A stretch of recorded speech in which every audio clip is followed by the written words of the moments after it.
Assalamualaikum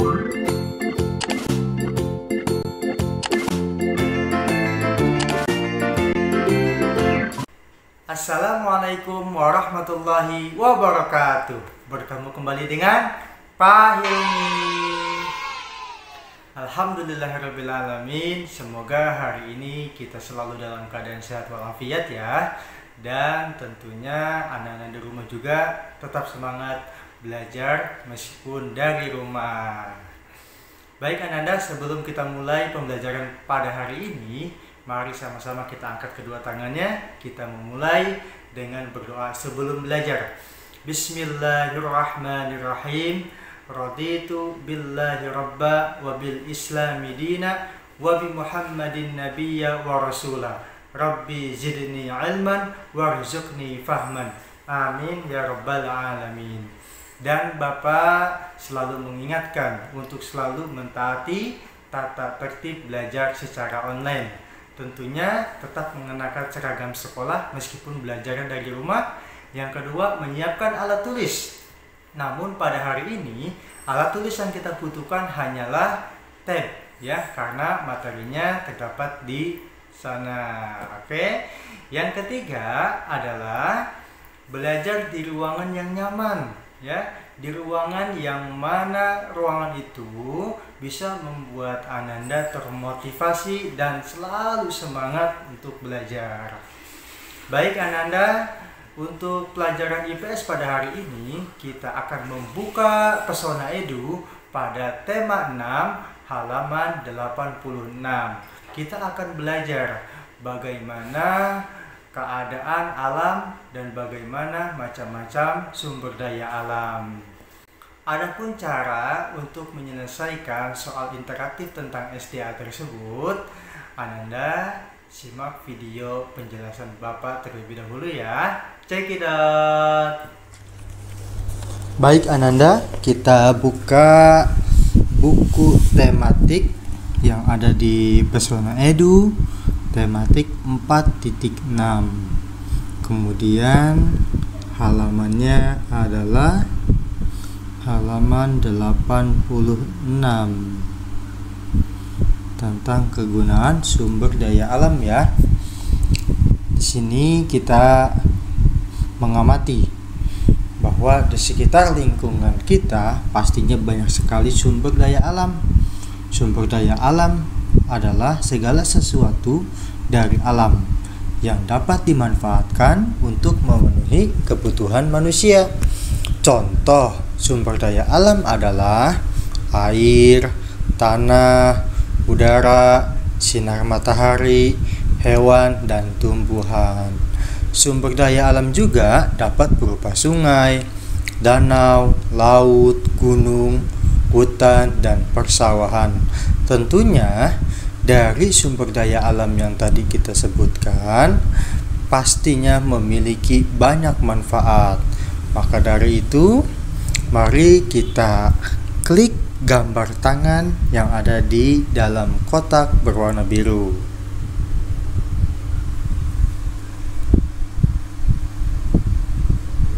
Baik Ananda, di sini ada tampilan pilih jumlah sumber daya alam dari 3 sampai 9. Untuk tugas dari Bapak, Ananda memilih 3 sumber daya alam ya.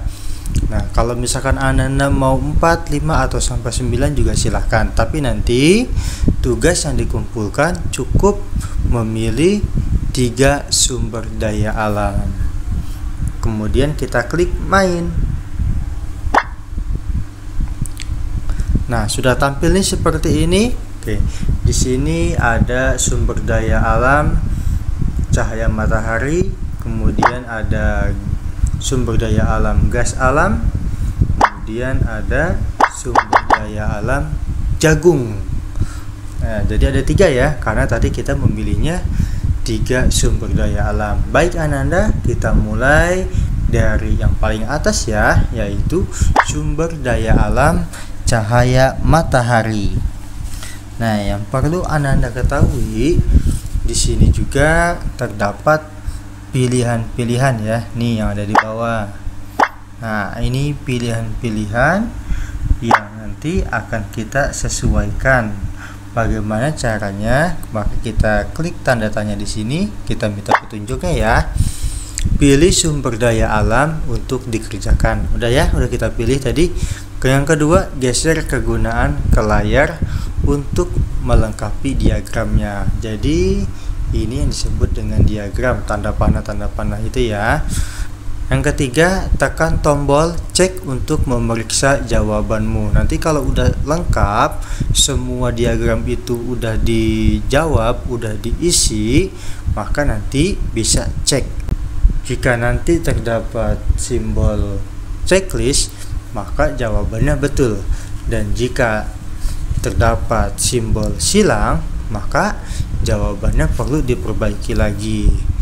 Yang keempat, kamu dapat kembali ke menu utama dengan menekan tombol ini. Yang kelima, kamu dapat mengulang kuis dengan menekan tombol ini. Ya, jadi yang keempat ini gambar rumah ya. Yang kelima, gambar tanda panah melingkar. Nah, itu ya. Baik anak-anak, kita mulai ya. Ya, karena di sini adalah cahaya matahari, berarti kita perlu tahu apa yang dihasilkan dari cahaya matahari itu. Apakah irigasi, apakah plastik, apakah sel surya, kulkas, komputer, kompor gas, atau pilihan-pilihan yang lainnya. Kemudian kita jawab, cahaya matahari itu memiliki hasilnya. Hasil dari cahaya matahari adalah dapat menjemur pakaian. Maka kita geser jawaban itu dari bawah ke atas ya. Kita masukkan ke dalam diagramnya. Kemudian dari cahaya matahari juga bisa menghasilkan fotosintesis. Fotosintesis itu adalah pemanfaatan energi cahaya matahari oleh tumbuhan berwarna hijau daun. Nah, ternyata dari fotosintesis ini juga masih memiliki diagram selanjutnya. Artinya, dari fotosintesis kita bisa menghasilkan oksigen di udara. Ya, oksigen yang biasa kita hirup. Jenis oksigennya adalah oksigen O2 ya, oksigen yang tidak memiliki rasa, tidak bisa memiliki bau, seperti halnya kita sedang menghirup udara ini. Oke, kemudian dari cahaya matahari juga bisa menghasilkan sel surya ya. Sel surya merupakan sebuah alat yang mengubah energi cahaya ke energi listrik ya, sebagaimana yang pernah kita temui di jalan raya. Suka ada tuh jalan raya yang terdapat lampu di atas dengan tiang yang tinggi itu kan. Nah, itu ada yang menggunakan sel surya. Nah, kenapa itu bisa menyala lampunya? Karena terdapat energi listrik yang dihasilkan dari energi cahaya. Nah, energi cahaya itu bisa tersimpan dari alat seperti ini, namanya sel surya. Ya, jadi dari sel surya bisa menghasilkan tenaga listrik. Nah, tenaga listrik ini bisa kita manfaatkan kegunaannya untuk kulkas, untuk komputer, kemudian untuk lampu, kemudian untuk mobil listrik. Nah, ketika semua diagramnya sudah kita jawab, maka muncullah tanda cek di bawah. Nah, ini bisa kita klik. Nah, alhamdulillah ya, karena semuanya sudah checklist berwarna hijau, maka jawaban kita sudah benar. Maka kita lanjutkan, sumber daya alam yang kedua setelah cahaya matahari adalah gas alam. Tentunya Ananda sudah mengetahui apa yang dimaksud dengan gas alam ya, karena gas alam ini merupakan sumber daya alam yang tidak dapat diperbaharui. Nah, dari gas alam ini biasanya kalau di rumah gas alam itu dipakai untuk apa ya? Ya, betul sekali, bisa dipakai untuk kompor gas. Nah, kemudian dari kompor gas ini bisa kita manfaatkan untuk apa? untuk memasak. Oke. Untuk memasak apa kira-kira ya? Untuk memasak makanan yang enak ya. Nah, dari makanan yang enak ini nanti akan menghasilkan energi untuk kegiatan. Seperti itu ya. Jadi dari gas alam ini bisa menghasilkan kompor gas. Kemudian kompor gas kita manfaatkan untuk memasak. Memasak apa? Makanan yang enak. Untuk apa kita makanan yang enak? Untuk menambah energi kegiatan ya. Kita cek apakah benar. Alhamdulillah. Checklist hijau semua ya. Berarti sudah terselesaikan dengan baik. Yang terakhir sumber daya alam adalah jagung. Baik Ananda, apa yang pertama kali Ananda pikirkan tentang jagung ini? Kalau yang Bapak pikirkan pertama kali tentang jagung ini adalah tentang popcorn. Ya, karena Bapak suka popcorn. Nah, biasanya popcorn ini bisa ditemukan di mana ya? Ya, kita cari gambarnya. Apakah di saat mencuci baju? Oh, tidak ya. Apakah di irigasi atau menonton bioskop? Pastinya di menonton bioskop ya. Oke, kemudian dari jagung juga akan menghasilkan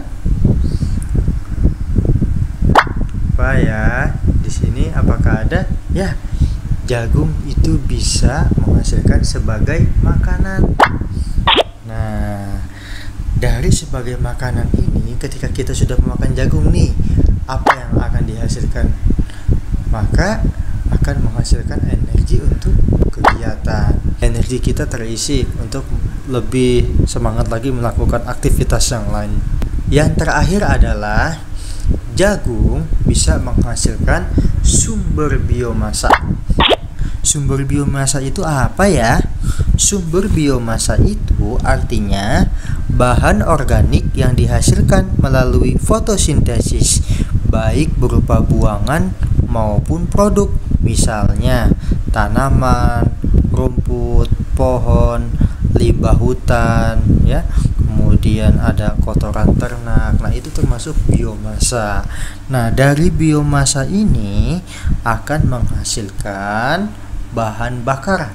Ya, bahan bakar apa itu? Bahan bakar etanol ya. Jadi dari sumber biomasa ini bisa digunakan untuk mobil yang berbahan bakar etanol. Sedangkan etanol merupakan singkatan dari etil alkohol. Dan salah satu negara yang menggunakan bahan bakar etanol adalah Amerika Serikat.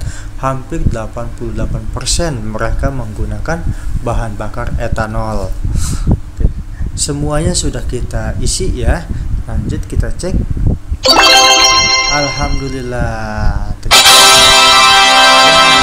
Kalau ketiga sumber daya alam ini sudah kita selesaikan dengan baik, dengan munculnya tanda checklist berwarna hijau, maka kita diberikan ucapan selamat, kamu menjawab semua pertanyaan dengan tepat.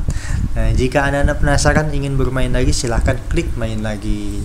Oh iya, ada yang perlu Bapak sampaikan ya, bagaimana caranya ketika kita memperbaiki kesalahan dalam menjawab kegunaan sumber daya alam pada tab ini. Misalnya kita pakai yang ketiga dulu ya. Misalkan dari gas alam, Ananda tidak sengaja menjawab memilih listrik. Kemudian Ananda bisa memilih memasak ya. Kemudian Ananda dari memasak bisa makan enak. Nah, setelah makan enak misalkan Ananda bisa menghirup udara ya. Nah, apakah jawaban ini benar? Di sini ada tanda silang dan checklist. Untuk memperbaikinya, kita fokus kepada gambar yang bertanda silang saja ya. Artinya itu yang perlu kita perbaiki, bahwa dari gas alam ini akan menghasilkan kompor gas. Nah, kemudian dari kompor gas bisa kita gunakan untuk memasak. Memasak apa? Makanan yang enak. Nah, setelah makanan yang enak kita konsumsi, maka kita akan bertambah energi untuk melakukan kegiatan yang lainnya. Kemudian kita cek, ya, alhamdulillah. Demikian Ananda cara penggunaan materi interaktif IPS tentang sumber daya alam, baik itu dari hasilnya maupun dari kegunaannya. Baik Ananda, ketika sumber daya alam yang pertama sudah diselesaikan, dalam hal ini seperti gas alam, maka sebelum Ananda melanjut ke jagung atau yang lainnya, Ananda perlu screenshot terlebih dahulu, ya, sebagai tanda bahwa Ananda sudah menyelesaikan tugasnya. Jadi nanti yang di screenshot adalah 3 sumber daya alam yang perlu di screenshot oleh Ananda, kemudian dikirim ke GCR Bapak. Terima kasih. Alhamdulillahirrahmanirrahim. Nah, itulah cara penjelasannya ya. Nanti Ananda bisa praktek langsung di tabnya masing-masing. Ingat ya, Pesona Edu tema 6 halaman 86. Semoga Allah selalu memberikan kemudahan pada Ananda, terutama dalam menuntut ilmu. Sekian dari Bapak, mari kita akhiri dengan membaca hamdalah alhamdulillahirrabbilalamin dan doa penutup majelis. Subhanakallahumma wa bihamdika asyhadu an la ilaha illa anta astaghfiruka wa atubu ilaik. Wassalamualaikum warahmatullahi wabarakatuh. Sampai jumpa.